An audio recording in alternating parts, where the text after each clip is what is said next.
नमस्कार, मैं सुरेश चौहान के आपके सामने संघ गाथा की महा सीरीज लेकर आ रहा हूं।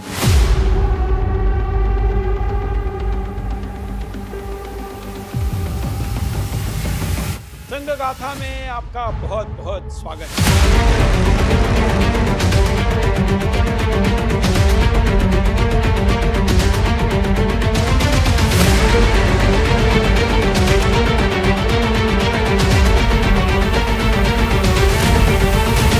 संघ गाथा।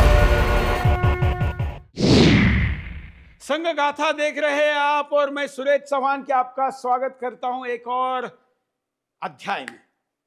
संघ के ऊपर कई विवाद खड़े किए गए, उनमें से आज हम प्रतिबंधों की बात करते हैं, जो कुल 3 प्रतिबंध थे। आज शुरुआत करते 30 जनवरी 1948, भारतीय इतिहास का वह दिन जब गांधी की हत्या ने देश को झकझोर दिया और उसी समय राष्ट्रीय स्वयंसेवक संघ को लेकर गंभीर प्रश्न खड़े हुए। लेकिन विचारणीय बात यह है कि क्या केवल लगाए गए आरोप ही अंतिम सत्य होते हैं? नहीं, इसलिए आवश्यक है कि हम भावनाओं से परे जाकर तथ्यों के आधार पर उस समय के घटनाक्रम और परिस्थितियों को समझने का प्रयास करें। मैं समय हूं, मैं न किसी का पक्ष लेता हूं, न किसी से बैर रखता हूं। मैं केवल सच को सामने लाता हूं, देर से ही सही। गांधी हत्या के बाद जांच हुई, अदालतें चलीं, 3 बार प्रतिबंध लगे और तीनों बार न्याय ने वही कहा जो तथ्य थे। लेकिन मैं यही नहीं रुका। 1975 में मैंने भारत को आपातकाल के अंधेरे में जाते देखा। संविधान स्थगित हुआ, अभिव्यक्ति पर ताले लगे और लोकतंत्र को एक हस्ताक्षर से कैद कर दिया गया। नाथूराम विनायक गोडसे का जन्म 19 मई 1910 को महाराष्ट्र के पुणे जिले के बारामती में हुआ था। उनके पिता विनायक वामनराव गोडसे एक साधारण पोस्ट ऑफिस कर्मचारी थे और माता लक्ष्मी एक गृहिणी थीं। नाथूराम के जन्म से पहले उनके माता-पिता की एक बेटी और 3 बेटे हुए थे, लेकिन दुर्भाग्यवश तीनों बेटों की मृत्यु कम उम्र में हो गई। इस पारिवारिक त्रासदी ने माता-पिता के मन में यह विश्वास पैदा कर दिया कि उनके घर में केवल बेटी ही जीवित रह सकती है। इसी अंधविश्वास के चलते जब नाथूराम का जन्म हुआ तो उन्हें बचपन में एक लड़की की तरह पाला गया। उन्हें लड़कियों के कपड़े पहनाए गए, नाक छेद कर नथ पहनाई गई और इसी कारण उनका नाम रामचंद्र से बदलकर नाथूराम पड़ गया। पोस्ट ऑफिस की नौकरी के कारण उनके पिता का अक्सर तबादला होता रहता था। एक गांव में अच्छे स्कूल की कमी के कारण नाथूराम को पढ़ाई के लिए उनकी मौसी के घर भेजा गया, लेकिन पढ़ाई में उनका मन नहीं लगा और 1928 में वे 10वीं की परीक्षा में असफल हो गए। पढ़ाई से उनका मोहभंग हो गया और वे पढ़ाई छोड़कर पिता के पास लौट आए।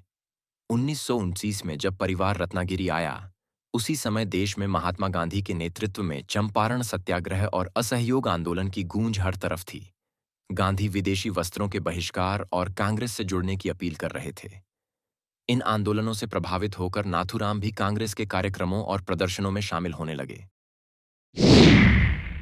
सावरकर के हिंदू महासभा का अध्यक्ष बनने के बाद नाथूराम ने संघ के साथ साथ हिंदू महासभा के लिए भी काम करना शुरू कर दिया। धीरे धीरे वे पूरी तरह हिंदू राष्ट्रवादी विचारधारा के प्रति समर्पित हो गए। उन्होंने लेख लिखने, भाषण देने और अखबार निकालने शुरू किए, जिनमें गांधी की अहिंसा और धर्मनिरपेक्षता की नीति पर तीखा हमला किया जाता था। उनके अनुसार गांधी की नीतियां हिंदुओं को कमजोर बना रही थीं और मुस्लिम कट्टरपंथ के सामने निहत्था छोड़ रही थीं। पंचगनी में उन्होंने 2 बार गांधी की हत्या की कोशिश की, लेकिन दोनों प्रयास असफल रहे। इसके बाद देश विभाजन, दंगे, डायरेक्ट एक्शन डे, पाकिस्तान का निर्माण और शरणार्थियों की त्रासदी से गुजर रहा था।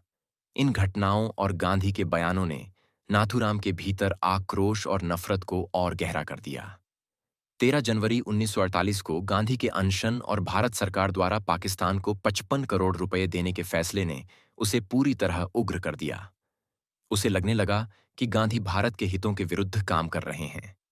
30 जनवरी 1948 की शाम दिल्ली के बिरला हाउस में प्रार्थना सभा के दौरान नाथूराम गोडसे ने गांधी के निकट जाकर उन पर 3 गोलियां दाग दीं। कुछ ही क्षणों में महात्मा गांधी का जीवन समाप्त हो गया और पूरा देश स्तब्ध रह गया। इसके बाद चले ऐतिहासिक मुकदमे में नाथूराम गोडसे ने अपना बचाव स्वयं किया और अपने कृत्य को व्यक्तिगत नहीं बल्कि राजनीतिक विचारधारा से प्रेरित बताया। 10 फरवरी 1939 को अदालत ने उसे दोषी ठहराया और 15 नवंबर 1939 को अंबाला जेल में नाथूराम गोडसे को फांसी दे दी गई। गांधी की हत्या के साथ ही देश के इतिहास में एक ऐसा अध्याय जुड़ गया जिसे लेकर आज भी भारत एकमत नहीं हो पाया है। मैं देहात में रहता था। देहात में संघ की शाखा नहीं थी, तो पहला आरएसएस का नाम पहले सुना वो 30 जनवरी 1948 में, जिस दिन महात्मा जी की हत्या हुई। उस दिन हमारे गांव का, मैं ब्राह्मण होने के कारण संघ वाला हूँ ऐसा सोचकर मेरे गांव वाले कुछ लोग मुझे मिले, तो मैंने तो कहा कि संघ के बारे में मुझे कोई जानकारी नहीं है, संघ से मेरा संबंध नहीं। हमारे गांव में भी संघ की शाखा नहीं थी, उस समय नहीं थी। एक प्रतिबंध आया था, स्वतंत्रता प्राप्ति के बाद तुरंत आया था। एक श्रेष्ठ व्यक्ति के, जिनका सामान्य जनों के बीच एक श्रद्धा का केंद्र था, ऐसे महात्मा गांधी जी की हत्या हुई। उस हत्या का आरोप संघ पर रखा गया। हिंदू विचारों को लेकर चलने वाले कार्यों पर रखा गया और एक अवसर लगा कि इस शक्ति को दबाने का अवसर है, और इसलिए 1948 का प्रतिबंध ये हम सब के लिए बहुत ही कष्टदायक रहा। समाज भी संघ के विरोध में था, शासन तो विरोध में था ही, और जन सामान्य भी भ्रमित थे, और इसलिए संघ कार्य की स्वीकार्यता लगभग शून्य तक पहुंच गई थी। केवल कुछ जो समर्पित स्वयंसेवक थे वो इस कार्य करने के लिए चल रहे थे। गांव-गांव में विरोध हो रहा था। ऐसी अवस्था में कार्य चला। जो इस कार्य को करने के लिए समर्पित भाव से निकले थे, उन्हें कई प्रकार के हानि उठानी पड़ी।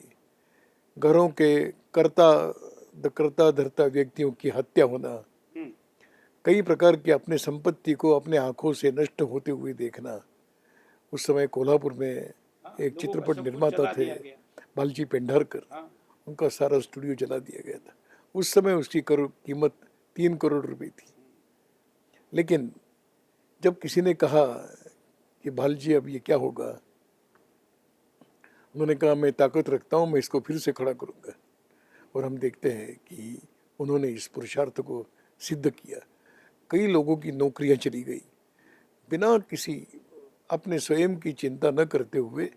उस प्रतिबंध में समाज के असहकार, समाज का विरोध, समाज की टीका टिप्पणी को सहन करते हुए चले। उस समय बहुत कष्ट हुआ है। उस समय हम कई कदम पीछे चले गए। गांधी की हत्या के बाद राष्ट्रीय स्वयंसेवक संघ पर पहला प्रतिबंध लगाया गया, वह भी बिना किसी न्यायिक निर्णय के, केवल संदेह के आधार पर। लेकिन जब मामले की विधिवत जांच हुई और यह अदालत तक पहुंचा, तो सच्चाई सामने आई कि गांधी की हत्या से संघ का कोई सीधा संबंध था ही नहीं। ऐसे में यह प्रश्न स्वाभाविक है कि फिर प्रतिबंध क्यों लगाया गया, और इसी तथ्य को समझना आज की आवश्यकता है। मैं भारत माता हूँ, सदियों से समय की हर करवट को देखती आई हूँ। मेरी गोद में जन्मे एक महापुरुष की हत्या ने मुझे भीतर तक झकझोर दिया था। यह केवल एक व्यक्ति की हत्या नहीं थी, यह मेरे धैर्य, मेरी सहिष्णुता और मेरी आत्मा की परीक्षा थी। गांधी की मृत्यु के बाद आरोपों की आंधी चली। भावनाओं ने तर्क को ढक लिया और कुछ संगठनों को दोषी ठहराया गया, बिना प्रमाण, बिना न्याय। मैंने देखा कैसे सत्य से पहले प्रचार दौड़ा और कैसे राष्ट्र को तोड़ने वाले प्रश्न राष्ट्र निर्माण करने वालों पर थोप दिए गए। 30 जनवरी 1948 भारत के इतिहास का वह दिन जिसने एक नव स्वतंत्र राष्ट्र की आत्मा को झकझोर कर रख दिया। महात्मा गांधी की हत्या केवल एक व्यक्ति की मृत्यु नहीं थी, वह उस नैतिक आधार पर चोट थी जिस पर आजाद भारत खड़ा होने की कोशिश कर रहा था। देश शोक, आक्रोश और भय के वातावरण में डूबा हुआ था। इसी उथल-पुथल के बीच सरकार को त्वरित और कठोर निर्णय लेने पड़े। 4 फरवरी 1948 को भारत सरकार ने राष्ट्रीय स्वयंसेवक संघ पर पहला प्रतिबंध लगा दिया। सरकार का आरोप था कि संघ का वातावरण नफरत फैलाने वाला है और उसके कुछ पूर्व स्वयंसेवकों के विचारों ने हिंसा को बढ़ावा दिया। हालांकि महात्मा गांधी की हत्या सीधे तौर पर आरएसएस के संगठनात्मक आदेश से नहीं जुड़ी थी, लेकिन नाथूराम गोडसे की वैचारिक पृष्ठभूमि और उस समय की राजनीतिक परिस्थितियों ने संघ को संदेह के घेरे में ला खड़ा किया। हजारों स्वयंसेवकों की गिरफ्तारी हुई, कार्यालय बंद कर दिए गए और संघ का सार्वजनिक जीवन लगभग ठहर सा गया। यह वह दौर था जब आरएसएस को पहली बार राष्ट्र के सामने अपने विचारों, अपने उद्देश्य और अपने अस्तित्व को साबित करने की चुनौती मिली। 1.5 साल तक चला यह प्रतिबंध केवल एक संगठन पर रोक नहीं था, बल्कि यह आजाद भारत में राष्ट्रवाद, अभिव्यक्ति और संगठन की सीमाओं पर चल रही एक बड़ी बहस का प्रतीक बन गया। अंततः 1939 में संविधान और लिखित आचार संहिता को स्वीकार करने के बाद प्रतिबंध हटा, लेकिन यह दौर आरएसएस के इतिहास में एक गहरे, निर्णायक और दिशा तय करने वाले अध्याय के रूप में दर्ज हो गया। हमारे नाना लाला काशीराम जी टोपी वाले, उनका टोपी का व्यवसाय था, इसलिए टोपी वाले के नाम से प्रसिद्ध थे। लाला हरिचंद जी जो चांदनी चौक के उस समय संघ चालक थे, और लाला हंसराज जी ये उनके अभिन्न मित्रों में से थे और उनके साथ ही सब प्रकार के कार्यक्रमों में भाग लेते थे। जिस समय गांधी जी के ऊपर आक्रमण होने की संभावना कुछ मुसलमानों के द्वारा की जा रही थी, तब उस समय जिस टोली ने इस सारे विषय की जिम्मेदारी स्वीकार की थी, हम कुछ चोट नहीं पहुंचने देंगे, हम कोई क्षति नहीं होने देंगे, उस टोली में वो हुआ करते थे। और जब विभाजन हो गया, विभाजन की विभीषिका ये सामने आई, तो वहां से आए लोगों को किस तरह से दिल्ली में बसाया जाए, उसकी जिम्मेदारी जिन लोगों ने ली थी उसमें एक हमारे नाना जी भी थे। और जब वो सारी घटनाएं बताते थे, किस प्रकार से गोवा मुक्ति संग्राम में एक संघ के स्वयंसेवक के तौर पर उन्होंने भाग लिया, किस प्रकार से 1966 के अंदर गौ रक्षा सम्मेलन जो दिल्ली में हुआ था, जिसमें इंदिरा जी के द्वारा गोली वर्षा की गई थी, उस आंदोलन में उन्होंने जिस प्रकार से भाग लिया और घायल लोग हमारे घर पर आकर रहे थे, वो सारा दृश्य हमारी आंखों के सामने आज भी चलता है। तो ये सब चीजों की प्रेरणा हमको खींचती थी कि हम भी जाने, समझें और उस काम के साथ जुड़ें। तो संघ का विचार स्पष्ट है। संघ ने कहा कि हमें हिंदुओं को संगठित करना है, बहुत स्पष्ट है। संघ ने कहा कि हमें हिंदू धर्म, हिंदू संस्कृति, हिंदू समाज का संरक्षण और इस राष्ट्र के संवर्धन के लिए कार्य करना है। तो विचार बहुत स्पष्ट है, उद्देश्य भी स्पष्ट है और संघ की रचना भी बहुत मैदानी रचना है। तो मुझे लगता है कि इसमें कोई भी सीक्रेट जैसी बात नहीं है। हाँ, ये निश्चित बात है, ये सीक्रेट कुछ लोगों को इसलिए लगता है क्योंकि वो संघ को जो प्रस्थापित फ्रेम्स हैं या उसमें देखते हैं, उस चश्मे से देखते हैं, इसलिए उनको समझ में नहीं आता है। और इसीलिए वो जब बात समझ में नहीं आती तो उसको समझने की जगह वो इसको अपने अपने तरीके से, अपने जो उनके लिए जो कन्वीनियंस के लिए, अपने कन्वीनियंस के लिए वो इसको सीक्रेट बोल देते हैं। स्वतंत्रता के बाद राष्ट्रीय स्वयंसेवक संघ पर 3 बार 1948, 1975 और 1992 में प्रतिबंध लगाए गए। हर बार कारण अलग अलग थे, सरकारें अलग थी, परिस्थितियां भी बदली हुई, लेकिन एक बात हर बार समान थी कि जब जांच हुई तो निष्पन्नता में कुछ भी नहीं निकला। तथ्यों की पड़ताल हुई और कानूनी प्रक्रिया आगे बढ़ी तो संघ पर लगाए गए आरोप टिक नहीं पाए। ऐसे में यह सवाल स्वाभाविक रूप से सामने आता है कि इतिहास हमें केवल घटनाएं नहीं बल्कि उससे सीखने का अवसर भी देता है। मैं भगवा ध्वज हूं। मैं मात्र एक रंग नहीं, मैं युगों की तप परंपरा का प्रतीक हूं। मैं उन अनगिनत बलिदानों की लौ हूं जिन्होंने इस भूमि को अक्षुण्ण रखा। जब गांधी हत्या के बाद आरोप लगे तो मैंने संयम सिखाया, जब प्रतिबंध लगे तो मैंने संगठन को अनुशासन सिखाया, और जब आपातकाल आया तो मैं झुका नहीं। मैंने भूमिगत रहकर लोकतंत्र की लौ जलाए रखी। मेरे लिए राष्ट्र व्यक्ति से बड़ा है, संविधान सत्ता से बड़ा है। और सत्य हर डर से बड़ा है। 25 जून 1975 भारतीय लोकतंत्र के इतिहास की वह रात जब संविधान तो कागज पर जीवित रहा, लेकिन उसकी आत्मा को बेड़ियों में जकड़ दिया गया। प्रधानमंत्री इंदिरा गांधी द्वारा देश में आपातकाल लागू किया गया। कारण बताया गया, आंतरिक अशांति। लेकिन वास्तव में यह वह समय था जब सत्ता से असहमति रखने वाली हर आवाज को कुचलने की तैयारी हो चुकी थी। इसी क्रम में राष्ट्रीय स्वयंसेवक संघ को 4 जुलाई 1975 को दूसरी बार प्रतिबंधित कर दिया गया। सरकार का आरोप था कि आरएसएस सामाजिक अशांति फैला रहा है और लोकतांत्रिक व्यवस्था के लिए खतरा बन चुका है।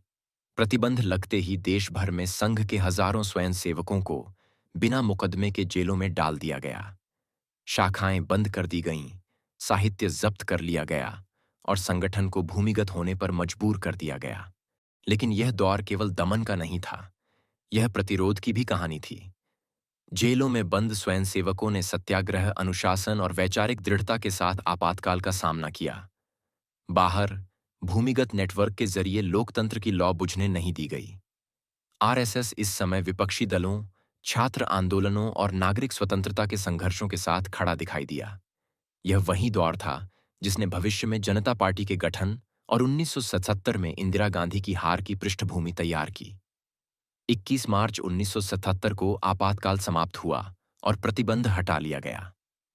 यह दूसरा प्रतिबंध आरएसएस के लिए केवल एक राजनीतिक चुनौती नहीं था, बल्कि उसने संगठन को यह विश्वास दिलाया कि सत्ता बदल सकती है, लेकिन विचारों को जेल में बंद नहीं किया जा सकता। 74-75 में तो संघ पर प्रतिबंध लग गया था। प्रतिबंध काल में मुझे संघ के अधिकारियों ने कहा, तुमको गिरफ्तार नहीं होना और काम भी करना। तो मैंने, हमारे बापूराव मोघे क्षेत्र प्रचारक होते थे, ये तो मैंने कहा आप मेरे को डबल सजा दे रहे हैं। अगर सत्याग्रह करने की अनुमति थी तो एक बार पिटाई विटाई हो जाएगी, उसके बाद में जेल में चले जाएंगे, फिर तो आनंद से रहेंगे। पर आप मुझे कह रहे हैं काम भी करना है और गिरफ्तार भी नहीं होना।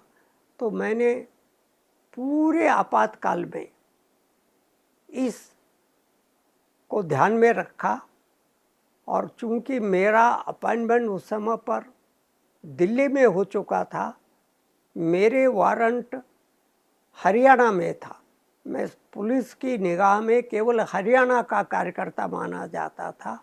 तो हरियाणा में मेरे घर में पुलिस आती थी, या जो हिंदू कॉलेज सोनीपत थी वहाँ जाती थी, और कहते ही ध्यान तो नहीं है कोई। दिल्ली में उन्होंने खोजने का प्रयत्न नहीं किया। इसके कारण से हम बचे रहे, काम भी करते रहे। संघ अधिकारियों ने कहा, क्योंकि उन दिनों में विनोबा भावे और जयप्रकाश जी दोनों के बीच में एक तरह का मतभेद था। जयप्रकाश जी खुल करके और आपातकाल के विरोधी जो सत्याग्रह चल रहा था, उस सत्याग्रह के साथ थे, वो लीड ही कर रहे थे। जयप्रकाश के नेतृत्व में भ्रष्टाचार विरोधी आंदोलन ये खड़ा किया था, वो लग रहे थे। फिर जयप्रकाश जी गिरफ्तार हो गए। विनोबा जी के नाम से झूठा सरकार ने प्रसारित कर दिया कि विनोबा जी तो मौन पर चले गए थे। आपातकाल अनुशासन पर्व है, सारे देश भर में विनोबा जी के नाम से ये लगाया गया। वो चूँकि स्वयं मौन थे, उनसे कोई पूछ नहीं सकता था, पर उनके नाम का दुरुपयोग करके ये चला है। अंततोगत्वा फिर ऐसा समय आया जब विनोबा जी ने मौन त्यागने का, मौन छोड़ने का निर्णय किया। पवनार आश्रम जहाँ विनोबा जी का है, वहीं वो रहते थे, और वहाँ बहुत बड़ा एक सम्मेलन किया सर्वोदय कार्यकर्ताओं का। और सर्वोदय कार्यकर्ताओं के सामने वो मौन तोड़ेंगे और उनका कुल मिला के क्या विचार है, ये विचार लोगों के सामने रखेंगे। मुझे संघ के अधिकारियों ने कहा, विनोबा जी को जाकर सत्य बताओ। तो मैं देश भर की जेलों में कितनी कितनी संख्या में लोग गिरफ्तार हैं और किस तरह के हैं, सब पार्टियों के, सब विचारधाराओं को, विनोबा जी को ये बता दिया गया था कि जो गिरफ्तार किया है उसमें राजनीतिक कार्यकर्ता तो बहुत थोड़े थे, ये बाकी हमने ब्लैक मार्केट एरियर्स ने, समाज के साथ में समाज का द्रोह करने वाले ऐसे एंटी सोशल एलिमेंट्स को गिरफ्तार किया है। तो मैं सारे देश भर के किसकी जेल में कितने, ये सारा जानकारी लेकर वहाँ गया था। उस समय पर यह प्रतिबंध था, कोई संघ का या अन्य व्यक्ति विनोबा जी के उस कार्यक्रम में नहीं जा सकता, केवल सर्वोदय कार्यकर्ता जा सकते थे।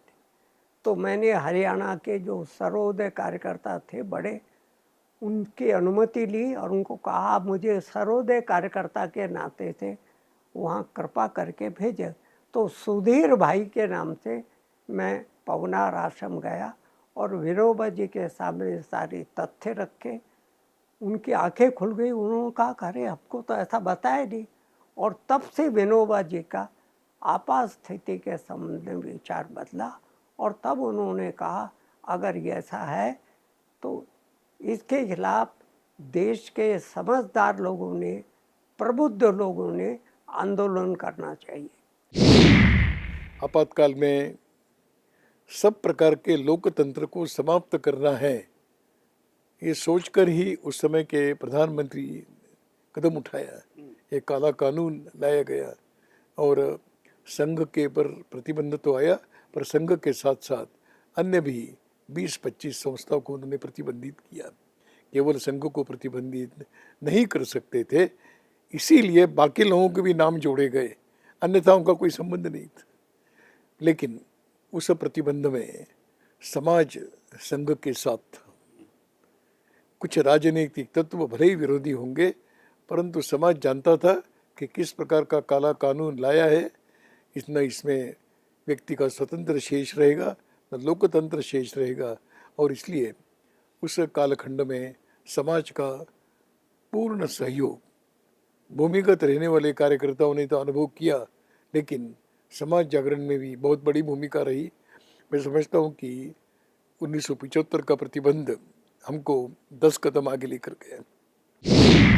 लेकिन मैं एक विशेष बात कहना चाहूँगा, उस समय संघ का प्रतिबंध हटाओ इस प्रकार का विचार न करते हुए लोकतंत्र की रक्षा करो, इस विषय को उठाया था और जनता ने, सामान्य जनों ने इस बात को स्वीकार किया। उसका परिणाम 1977 के चुनाव में जनता ने दिखा दिया कि इस देश के लोकतंत्र के साथ कोई भी खिलवाड़ करने का प्रयास करेगा, उसका वो टिक नहीं सकता। इन सभी घटनाओं को एक साथ देखकर यही निष्कर्ष निकलता है कि इतिहास को केवल आरोपों और भावनाओं के चश्मे से नहीं, बल्कि तथ्यों, जांच और न्यायिक प्रक्रियाओं से आधार पर भी समझना चाहिए। बार बार लगे प्रतिबंध, बदलते आरोप और अंततः टिक न पाने वाले निष्कर्ष हमें यही सिखाते हैं कि सत्य अक्सर समय लेता है, लेकिन जब सामने आता है तो स्थायी होता है। इसलिए जरूरी है कि हम पूर्वाग्रह नहीं, प्रमाण के साथ इतिहास को देखें और उससे सही सीख ग्रहण करें। 6 दिसंबर 1992 अयोध्या में घटित वह घटना जिसने भारतीय राजनीति, समाज और न्याय व्यवस्था तीनों को एक साथ हिलाकर रख दिया।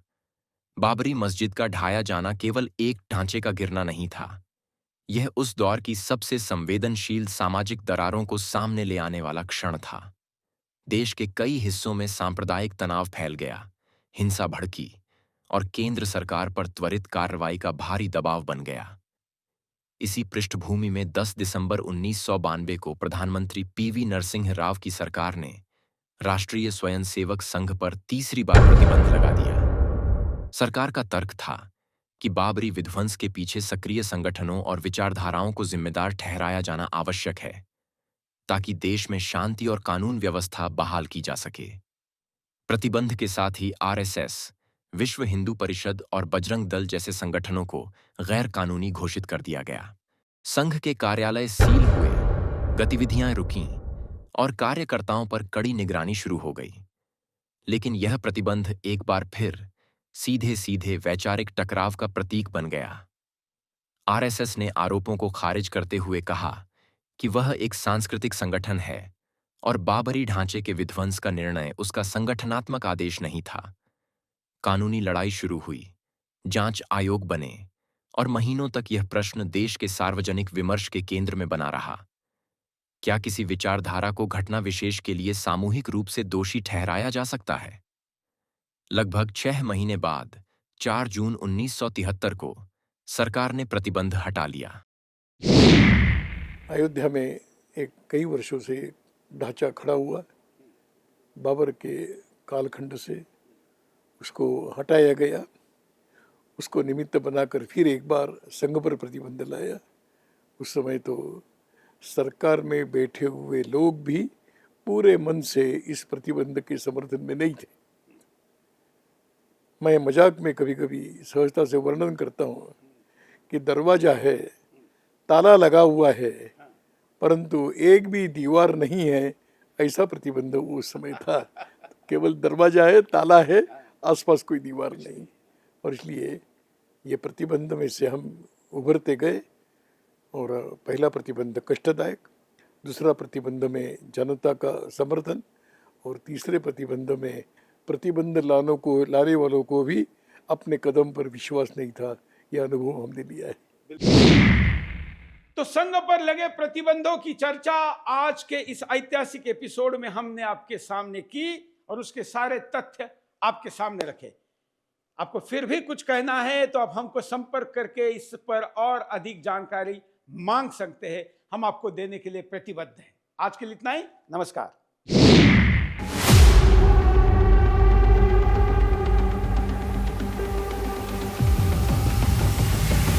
संघ गाथा में आपका बहुत बहुत स्वागत है।